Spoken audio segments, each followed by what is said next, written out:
நீங்க பார்வையாளராக தான் வந்திருக்கீங்க. அவர் கேட்கக்கூடிய கேள்விக்கு அவர் பதில் சொல்வார், நான் கேட்கக்கூடிய கேள்விக்கு அவர் பதில் சொல்வார். அப்புறம் நீங்க பதில் சொன்னா அதுல என்ன நாகரிகம்? எதற்காக அவர்கள் மேடை அமர்ந்திருக்காங்க? நீங்க கேளாம வந்திருக்கீங்க. நீங்க தான் பேசுவீங்கன்னா உங்களை மேடை ஏற்றிருப்பாங்களே. உங்களுடைய தகுதியை வளர்த்துக்கங்க. மேடை ஏறுற அளவுக்கு உங்களுடைய தலைவரை பற்றி பேசினால் கோபம் வரும். அதை கண்ட்ரோல் பண்ண தெரியணும். அவன் தான் தொண்டை,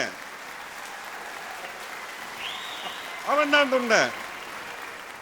இங்க யாரு என்ன பேசினாலும் கேட்பதும் சரியான குறிப்புகளுக்கு கைதட்டுவது, மற்ற குறிப்புகளுக்கு அமைதியாக இருப்பது, இது மட்டும்தான் நம்மளுடைய வேலை. நீங்க அதுக்கு தான் வந்திருக்கிறீங்க, பேசுவதற்கு அல்ல என்பதை புரிந்து கொள்ள வேண்டும். இப்ப பேசலாம் இல்லையா? இங்கே கொடுத்திருக்கக்கூடிய தலைப்பு தை பிறந்தால் வழி பிறக்கும், தை பிறந்தால் சில பேருக்கு நெஞ்சு வெளி பிறக்கும். இந்த மாதிரி 3000 ரூபாய் பொங்கலுக்கு தாய்மார்களுக்கு பரிசு என்று சொன்னவுடன் அனைத்து இந்திய அண்ணா திராவிட முன்னேற்ற கழகத்தில் ஆரம்பித்து அனைவருக்கும் நெஞ்சு வெளியும் பிறக்கும். அதற்கு பிறகு பிதற்றுவார்கள், குமுறுவார்கள், அதெல்லாம் நிறைய நடக்கும். இதெல்லாம் நடக்கும் என்று தெரிந்தாலும் தை பிறந்தால் தமிழர்களுக்கு வழி பிறக்க வேண்டும் என்பது நம்முடைய தமிழக முதல்வருக்கு தெரியும். அதற்காகத்தான் இந்த தலைப்பு நிச்சயமாக திராவிட முன்னேற்ற கழகத்திற்கும் தமிழகத்துடைய தன்னிகரலா முதல்வருக்கும் முக்கியமாக பொருத்தமான ஒரு தலைப்பாக இருக்கும். ஆம், தை பிறந்தால் வழி பிறக்கும். நிச்சயமாக மே மாதம் அந்த எலெக்ஷன் முடிந்தவுடன் மீண்டும் முத்துவேல், கருணாநிதி, ஸ்டாலின் என்ற வார்த்தையும் நீங்கள் கேட்பீர்கள். அதில் எந்த மாற்றமும் இல்லை. இதுவரையில் ஆட்சி செய்து கொண்டிருந்த அனைத்து முதல்வர்களும் தன்னுடைய பேரில் தான் ஆட்சி செய்து கொண்டிருந்தார்கள். புரட்சி தலைவர் ஜெயலலிதா மாடல், புரட்சி தலைவர் எம்ஜிஆர் மாடல், ஐயா காமராஜர் அவர்களுடைய மாடல், ஐயா கலைஞர்களுடைய மாடல், என்னுடைய தன்மான தலைவர் கலைஞர்களுடைய மாடலாகத்தான் கருதப்பட்டது. ஆனால் முதல் முறையாக ஒரு மக்களின் மாடல், மண்ணின் மாடல் என்று திராவிட மாடல் ஆட்சி நடப்பது இதுவே முதல் முறை என்பதை யாரும் மறந்துவிடக் கூடாது. வெளிநாட்டிலேருந்து என்ன முதலீடு கொண்டு வந்தீங்க? இப்ப நான் திரும்ப திரும்ப சொல்றேன், செல்போன் வந்ததுனால எந்த அளவிற்கு ஆபத்து வந்ததோ அதே அளவிற்கு விழிப்புணர்ச்சியும் வந்தது என்பதனை அதிமுகவை சேர்ந்தவர்கள் புரிந்து கொள்ள வேண்டும். நாம் தமிழர்களை சேர்ந்து புரிந்து கொள்ள வேண்டும். பாரதிய ஜனதா கழகம் முக்கியமாக புரிந்து கொள்ள வேண்டும். ஏன்னா இங்க இருக்கக்கூடிய அத்தனை பொருளாதார வளர்ச்சியும் எவ்ரிடே செல்போன்ல உங்களுக்கு வந்துகிட்டு இருக்கு. இன்னைக்கு தமிழகத்தினுடைய பொருளாதார வளர்ச்சி என்ன?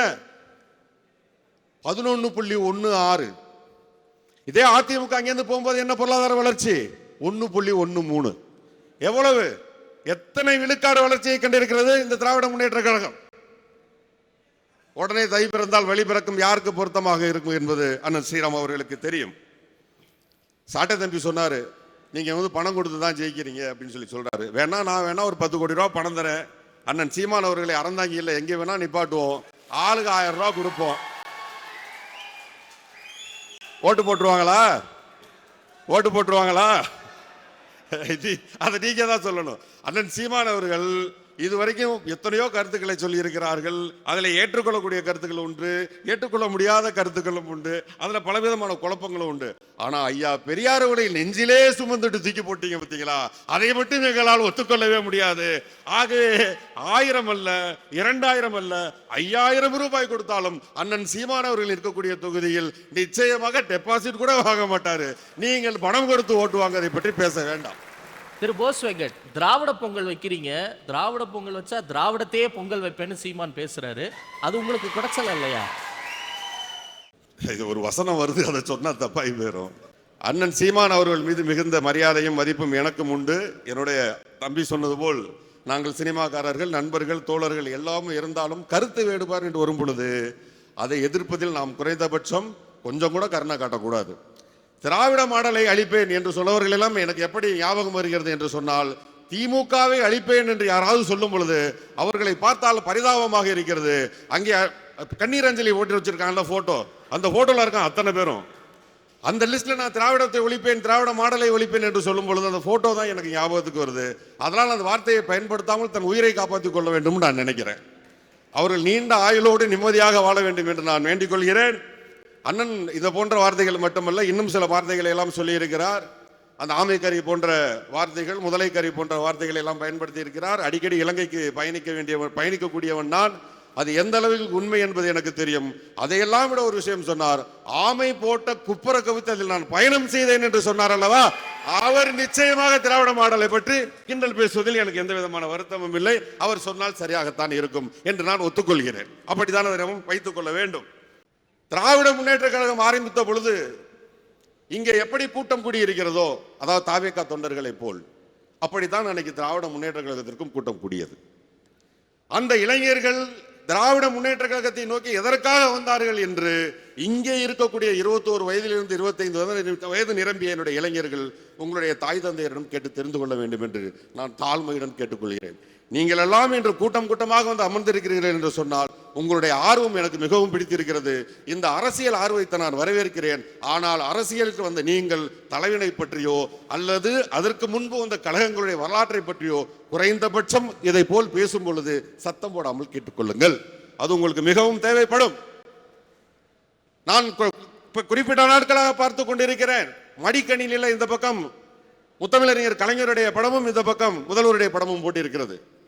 அதிலே ஒரு தாவேகா தொண்டர் தளபதி அவர்களுடைய, அதாவது உங்களுடைய தளபதி அண்ணன் விஜய் அவர்களுடைய படத்தை ஒட்டி பதிவு போட்டிருந்தார். மிகவும் சந்தோஷம். அதேபோல் ஒருவர் அண்ணன் விஜயகாந்த் அவர்களுடைய படத்தை ஒட்டி பதிவு போட்டிருந்தார். மிகவும் சந்தோஷம். அதேபோல் ஒருவர் புரட்சி தலைவி அம்மா ஜெயலலிதா அவருடைய படத்தை ஒட்டி படம் போட்டிருந்தார். அது அதைவிட சந்தோஷம். ஆனால் கொடுக்கப்பட்ட அந்த கணினி என்பது அவர்கள் படிப்பதற்கும் அறிவு வளர்வதற்கும் கொடுக்கப்பட்டது. அதை வளர்த்துக் கொள்ளுங்கள் என்று நான் அறிவுரை கூறுகிறேன். அந்த மடிக்கணினியை வைத்து உங்களுடைய தலைவர்களை கொண்டாடுங்கள், நான் வேண்டாம் என்று சொல்லவில்லை. ஆனால் அந்த மடிக்கணினியில் படித்து நீங்கள் அப்துல் கலாம் ஆவீர்கள் என்று தான் அது கொடுக்கப்பட்டதே தவிர நீங்கள் விஜய் ஆவீர்கள் என்று எங்களுக்கு தெரியாது, விஜயகாந்த் ஆவீர்கள் எங்களுக்கு தெரியாது. அதெல்லாம் ஆவதற்கு அது கொடுக்கப்படவில்லை. உங்களுக்கு அதன் மூலமாக அறிவு வளர வேண்டும் என்று கொடுக்கப்பட்டது. அதிலே நீங்கள் விஜய் படம் ஒட்டுகிறீர்கள் என்றால் உங்களுடைய அறிவு அளக்கப்படுகிறது. கவனித்துக் கொண்டுதான் இருக்கிறோம். திரு போஸ் வெங்கட், வாக்குறுதி நிறைவேற்றல, பெண்களுக்கு பாதுகாப்பு இல்ல, போதை அதிகமா இருக்கு, அதுக்கெல்லாம் சேர்த்தும் பதில் சொல்லிருங்க. அவர் ஏதோ ஒரு பிளான் பண்ணிட்டாரு, பதில் இல்லையா? நிறைய கேள்விகளுக்கு பதில் இல்லை, அதனாலதான் அமைதியா இருக்காரு, கதவை திறக்கிறதே இல்லை. அதுக்கு உங்ககிட்ட பதில் இல்லை. 40 பேர் செத்து போயிட்டான், அதுக்கு உங்ககிட்ட பதிவு இல்லை. திருப்பரங்குன்றத்துல கோர்ட்ல கேஸ் போயிட்டு இருக்கு, அதுக்கு உங்ககிட்ட பதில் இல்லை. உங்க படம் சென்சார்ல இருக்கு, அதுக்கு உங்ககிட்ட பதில் இல்லை. இதுக்கு எங்க கிட்ட பதில் இல்லையா? இதுக்கு எங்க கிட்ட பதில் இல்லையா? 15 வருடங்களுக்கு முன்பாக இதே அறந்தாங்கி போலீஸ் ஸ்டேஷன்ல கஞ்சா கேஸ் இருக்கா இல்லையா? யாராவது சொல்லுங்க. 12 வருடங்களுக்கு முன்னாடி, 11 வருடங்களுக்கு முன்னாடி, 10 வருடங்களுக்கு முன்னாடி தமிழகத்தில் கஞ்சா கேஸ் இல்ல, அபின் கேஸ் இல்ல, போதைக்கொரு பொருள் கேஸ் இல்லைன்னு ஒருத்தர் சொல்லுங்க, அதுக்கு நான் பதில் சொல்கிறேன். நான் இப்பவும் சொல்றேன், நல்லா படிச்சுட்டா, நல்லா அறிவு வந்துட்டா இந்த கேள்வியும் சேர்த்து வராதுங்கிறது தான் என்னுடைய பதில். ஏனென்றால் இங்கே சமூக புழக்கத்தில் இருக்கக்கூடிய, இப்ப என்ன தெரியுமா சொன்னாரு? நேற்று பிடித்தார்கள், பிடித்தார்கள் தானே சொன்னாரு. முந்தா நாள் அரசு செய்தார்கள் தானே சொன்னாரு. அப்ப அரசு தடுத்துக்கிட்டு இருக்குன்னு தானே அர்த்தம். அவரே என்ன சொல்லாரு? அரசு தடுத்துக் கொண்டே இருக்கிறது, அரசு தடுத்துக் கொண்டே இருக்கிறது, திமுக அரசு பிரமாதமாக வேலை செய்கிறது, போதைப் பொருளை மிக விரைவில் தடுத்து விடும். அதுக்கு இதுக்கு என்ன பெரிய வித்தியாசம்? அதைத்தானே அவர் சொல்லி இருக்கிறார். அதைத்தானே அவர் சொல்லி இருக்கிறாரு. நேற்று போலீஸ் கேஸ் பிடிச்சிட்டாங்கன்னா என்ன அர்த்தம்? அதை தடுத்துக்கிட்டு இருக்காங்கன்னு தான் அர்த்தம். சமூக நீதி பற்றி என்னுடைய அருமை சகோதரர் இப்ராஹிம் பேசும் பொழுது எனக்கு ஒரு கேள்வியும் அதே சமயம் வருத்தமும் உண்டு. திரு இப்ராஹிம் அவர்கள் திரு இளைய தளபதி விஜய் அவர்களை நீங்கள் விரும்பலாம், அவருடைய ஆடல் பாடலை நேசிக்கலாம், இல்லை அவருடைய அரசியல் கருத்துக்களை கூட நீங்கள் விரும்பி ஏற்றுக்கொள்ளலாம், அணுகலாம். ஆனால் நீங்க சமூக நீதி பற்றி பேசும் பொழுது திருப்பரங்குன்றத்திற்கு ஏன் உங்களுடைய தலைவர் எந்த பதிலும் அளிக்கவில்லை?